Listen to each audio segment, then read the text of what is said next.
The world's biggest companies are told to pay their taxes. G20 leaders approve a global minimum rate of 15%. But will this be enough to prevent tax dodging? And who will benefit? This is Inside Story.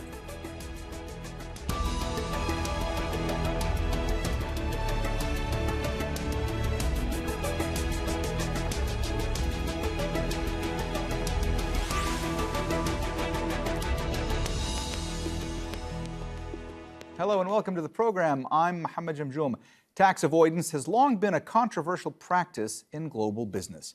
Multinational firms make money in one country and move their profits to another where they can pay little or no corporate tax. The world's largest economies are trying to stop this. Leaders of the G20 have endorsed a plan to force the world's top 100 firms to pay taxes in the countries where they operate. And they've agreed on a minimum rate of 15%. The deal followed discussions between 140 countries earlier this month, led by the Organization for Economic Cooperation and Development. We understand that countries around the world, including the US, now has to work on the implementation of this deal through their domestic processes. I'm confident that the US and countries all around the world that have signed on to this deal will now seek to implement it swiftly and in good faith. But that's now a matter for the domestic processes in all those jurisdictions that have signed on.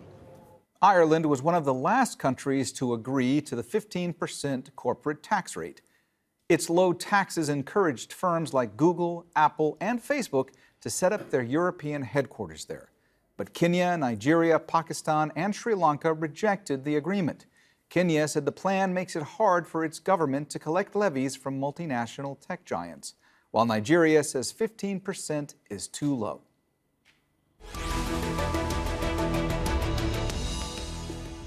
All right, let's bring in our guests. In Dublin, Richard Boyd Barrett, an Irish politician and member of Parliament for People Before Profit. In Abuja, Mustapha Ndajiwo, Executive Director of the African Center for Tax and Governance. And in Bilbao, Susana Ruiz Rodriguez, Oxfam International's Tax Justice Lead. A warm welcome to you all, and thanks so much for joining us on the program today. Susana, let me start with you today. Oxfam has said that the OECD tax deal is a mockery of fairness. Why? Well, the level of ambition with this deal, after almost a decade negotiation, was very high. It was supposed to be ending the race to the bottom on tax competition between countries. It was supposed to end also the profit shifting to tax haven, and it was supposed to be raising significant additional revenues for most of countries. This is not going to be happening. It's a deal for rich countries, between rich countries, and most of the additional revenues will be limited to those countries, especially G7 and European ones. So that's why we are disappointed, because after such long negotiations, what we have been seeing as an outcome is far from what was expected, especially for developing countries. Mustapha, of course, not all countries were happy about this deal. Why does Nigeria reject the agreement? So Nigeria rejected this deal for a few reasons. One is largely on the threshold.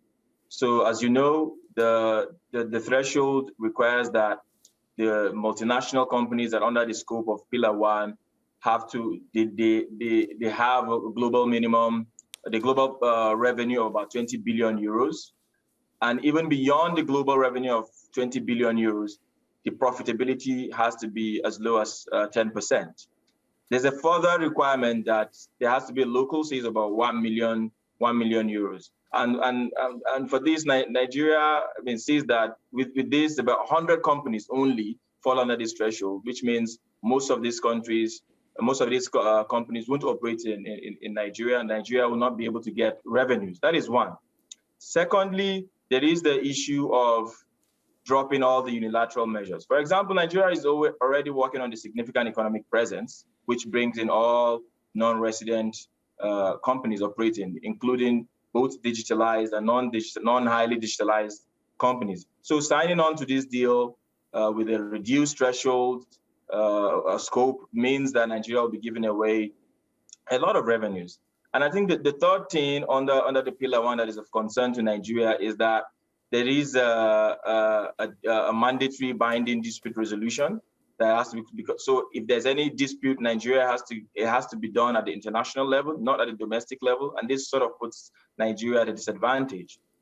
I think lastly, one of the main issues that Nigeria highlighted is the rate, the 15% global minimum tax rate that has been agreed, because Nigeria already has a corporate income tax rate of about 30%, although it's not the effective tax rate. However, what we see is 15% is already the threshold, the level for so many developed countries. Ireland, Switzerland, they're already around that rate. So if this deal is supposed to be fair and it should go across all countries, it's not looking like it's fair to Nigeria and other countries. And the big question is, if Nigeria, Kenya, Sri Lanka, and Pakistan did not sign because of these reasons, I'm wondering why other countries sign. I'm finding it difficult to understand the reason why other countries, particularly other developing countries, sign.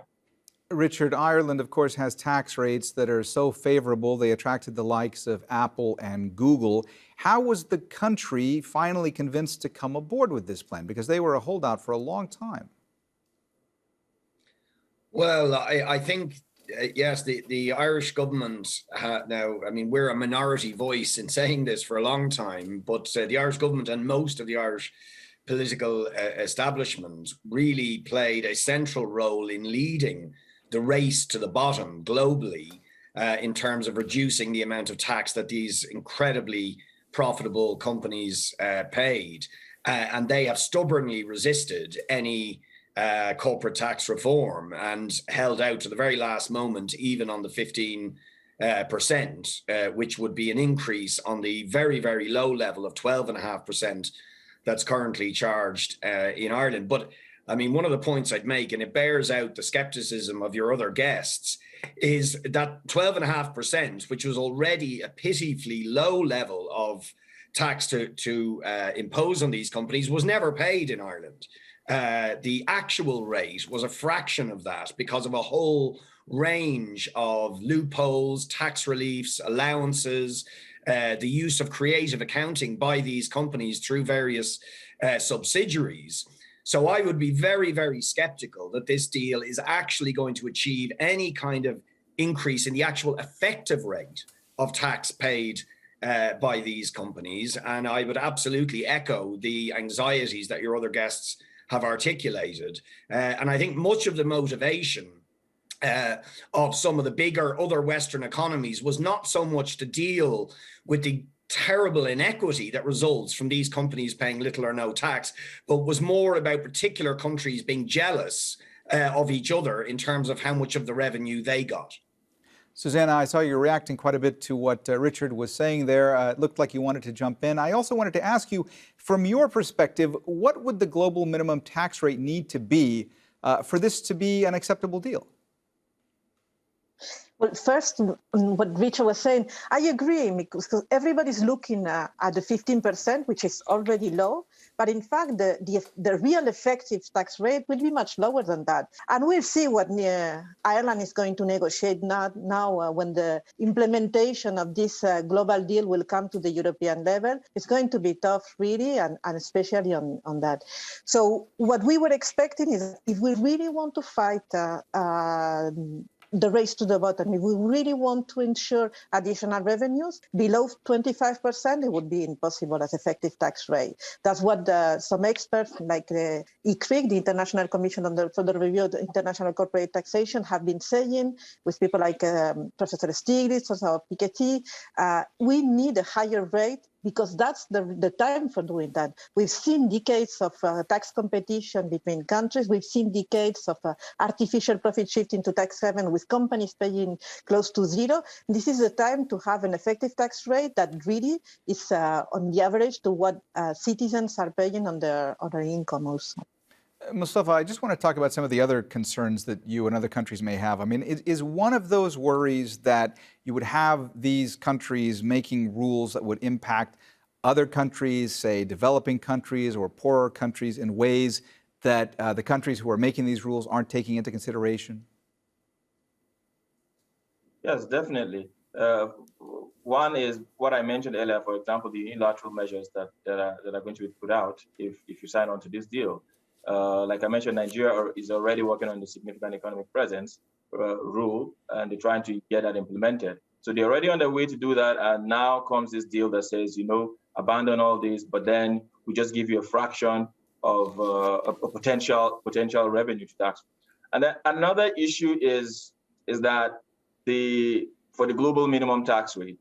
So one of the conditions is that if for example in Nigeria, the Nigeria taxes on these multinationals below the 15% effective tax rate, what happens is that portion that is not taxed will largely go to the headquarters company, and these headquarters are most likely going to be in developed countries. So at the end of the day, the revenue is going to go to the revenue for Nigeria is going to go to some of these countries. So and I think the major problem with this is that these deals are done in a very, very fast, and they're done in a rush, right? The countries don't have enough time to think through these items. For example, Pakistan initially agreed, but then later when they had time to look at this, and they came back and said, no, we're not signing on to this. So these are some of the issues that I think that needs to be looked at. Richard, looking forward, I want to talk about some of the potential hiccups that could come up here. Is the EU going to be able to push this tax reform into law? And if so, when can you expect that to happen? What's the time frame we're looking at? I mean, the time frame they're talking about for implementation is out to 2023. Will they be able to? I mean, I'm really not sure. I think it depends a lot on, if you like, the political pressure that we can exert. I mean, the one positive thing I will say is that up until relatively recently, the Irish government wouldn't have countenanced any change in the Irish corporate tax regime, and were bitterly opposed to even the very, very modest changes that we're talking about under this, as we've discussed, completely inadequate process. So they are under pressure. And I think the big global multinationals are under pressure, but we've got to keep that pressure up to make sure that we get real reform where there is a genuine move to make these corporations pay their fair share of fair share of tax, should I say? Sorry, but I mean, I am deeply concerned because you see, even how you calculate what is a profit is a huge problem. I mean, one of the features of the situation in Ireland, where corporations were supposedly paying 12.5%, but actually were paying on average about 5%, and in many cases much, much less than that, was that much of their tax was written off against various allowances and moved to other subsidiaries. So what were actually profits through creative accounting were deemed to be costs. So they never came into the scope of taxation. And I would be deeply concerned, unless we have a genuinely effective increase in the rate, these companies will find ways through loopholes around paying any additional tax at all. So we've really got to hone in on that detail and insist that there's a really effective increase in the rate of tax, and that there's a fair allocation of the tax revenues to the countries that are being absolutely robbed, particularly in Africa, the Middle East, the developing world, for whom this deal is woefully inadequate. Susana, I saw you nodding along to a lot of what Richard was saying. Did you want to jump in? Did you want to add to that? Well, the European Union has a big challenge on that. They are supposed to be presenting a proposal very shortly before the end of the year on the Pillar 2, but decisions at the European level are taken on tax by unanimity. And again, Ireland can play a role in making things easier, or just the opposite, and it's not going to be the only country. So what we see is that in the end, most of the decision, the level of ambition in all this global deal is set by what is negotiated or imposed in a way by countries like the US, because it needs to go through Congress in the US, and also by the level of ambition by countries like Ireland, what is acceptable for Ireland, because that will have an implication at the European level. So it's nothing like a global, purely multilateral process. It's nothing like the deal that was supposed to provide the fairness for developing countries. It's a deal that is just a concession to some tax havens and to some big economies, and what is acceptable for the big business in those economies. Mustapha, are poorer countries eventually going to be pressured into joining this system? Yes, I mean, like we've seen already. So I raised a question earlier: why some developing countries signed? It's not clear, and the reason is sometimes these things are beyond technical. They're largely a political issue. So in most countries in Africa, what you find is there's a disconnect between the political and the technical side of things. So the Ministry of Finance may recommend that the deal is not good, but if you have trade deals, investment deals at the political level, they will just sign these things, and this has significant impact. And that's why I said it's really confusing why any developing country or any African country will sign to this. But what I can say is that as it is, it's not binding as it is. And in any country that realizes that this deal is not good for them at this point, it's still not late for countries to pull out, just like Pakistan did, to say no, they're not interested in this deal. It's not fair. Richard, of course, U.S. President Joe Biden, he's really been driving this. He's been championing this agreement and pushing this. He considers this to be a win for his administration, but it seems as though not all U.S. lawmakers are on board with it, at least not yet. If he encounters significant resistance in the U.S. Congress, does that imperil this deal overall? Yes, I would say undoubtedly it does. I mean, obviously, I think there's one part of the political system in the United States who see that, if you like, the US revenue is being seriously depleted by the tax avoidance strategies of these companies, but there's others who are really mouthpieces for those multinationals and don't want to see them pay their fair share of tax. So yes, I think it would imperil it. I mean, I don't believe, as bad as the deal is, I don't believe the Irish government, who have really acted as champions of tax piracy and operated as a tax haven, I don't think they would have even gone along with this minimal deal if it weren't for the pressure from the Biden administration. So I think it would seriously jeopardize it.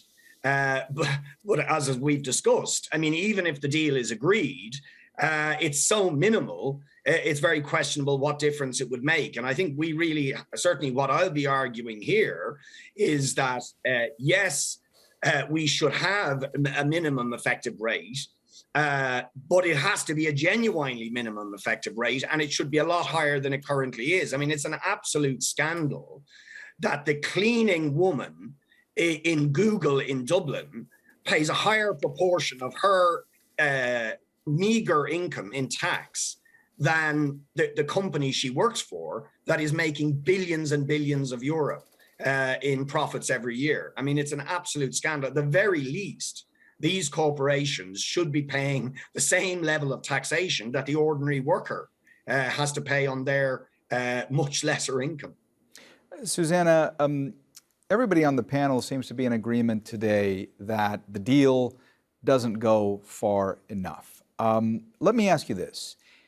Is this going to make it any more difficult, from your point of view, is this going to make this any more difficult for multinational corporations when it comes to evading taxes? I think it's going to make a difference only when using the zero tax havens. So what we are doing is changing from using the zero tax havens for artificially shifting profits to now an average that it's not even 15%, as we were saying, but below 15%.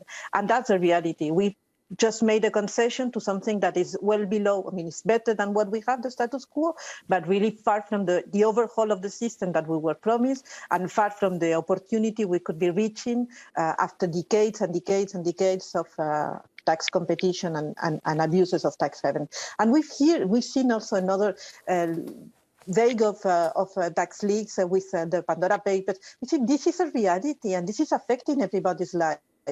So we have companies operating from those tax havens that will have an impact in day-to-day life, in the way those vaccines are distributed, how the profits of those vaccines are allocated. So this is just not acceptable at this moment. That should be impossible. That the G20 unacceptable. That the G20 is currently historic. This low level of ambition. Mustapha, what do you think? Is this deal at its core going to be enough to prevent at least some tax dodging in the future, or are there just going to be too many loopholes that can be exploited? So it's difficult to answer this question, right? Because when you talk about issues that have to do with fairness, it's either it's fair or it's unfair, right? So I'm reluctant to answer in a way that it looks like there's some sort of fairness. But looking at it from an efficiency perspective, the fact that if a minimum tax rate, a global minimum tax rate works, that there will be, we will get rid of zero tax jurisdictions. Yes, that seems like a step forward. However, the implications regarding developing countries and how some of these revenues that are supposed to be saved will still go back to the developed countries remains an issue. Richard, how much is this agreement going to force tax havens like Ireland to rethink, to restructure their economies? What goes into this now? Well, you see, that's a very good question. And, you know, I mean, at one level, the Irish state, the Irish political establishment have got a benefit from this because even though they're very low levels of tax, the sheer volume of profits booked in Ireland have meant they have got a boon from it to some extent. And of course, there are some real activities in terms of the headquarters of some of these organizations here, but having real employment here. But the problem is that it has made the Irish economy extremely vulnerable because it is so dependent on a small number of firms. So the Irish growth figures are absolutely out of sync with the actuality of the Irish economy, and it makes us terribly vulnerable. And I certainly have been arguing for a long time, we need to diversify the Irish industrial model away from this incredible dependence on being a tax haven on a tiny number of multinationals. But the Irish, the major political parties in Ireland are seen very much wedded to that dependence and essentially to that low tax model. So it's very much in play. But the one thing I sort of welcome from this process is that I do think there is a light being shone on the absolute scandal of how little these multinationals are paying and how the fact that they don't pay their fair share of tax is robbing ordinary people across the world of vitally needed revenues for healthcare, for housing, for education. So I welcome the fact that that is coming into view, that the debate is opening up, but it's very uncertain how it's going to play out. And that's going to be a matter of politics, essentially, and winning the argument that it is fair and it is possible to make these corporations pay a fair share of tax towards, you know, the people who generate those profits across the world and towards the infrastructure. Because, you know, I think an important point to make is the lack of investment in key infrastructure across the world. Ultimately, it should be something these companies themselves see a value in. I mean, we've had power outages recently in this country. We've problems with the water infrastructure. Those are repeated in many other countries around the world. You know, in the end, even those companies won't be able to make the profits if we don't have enough tax revenue to put into the vital infrastructures we need to sustain a society and an economy. All right, well, we have run out of time, so we're going to have to leave the conversation there. Thank you so much to all of our guests, Richard Boyd Barrett, Mustapha Ndajiwo, and Susana Ruiz Rodriguez. And thank you too for watching. You can see the program again anytime by visiting our website, aljazeera.com. And for further discussion, go to our Facebook page. That's facebook.com/AJ Inside Story. You can also join the conversation on Twitter. Our handle is @AJ Inside Story. From me, Mohammed Jamjoom, and the whole team here, bye for now.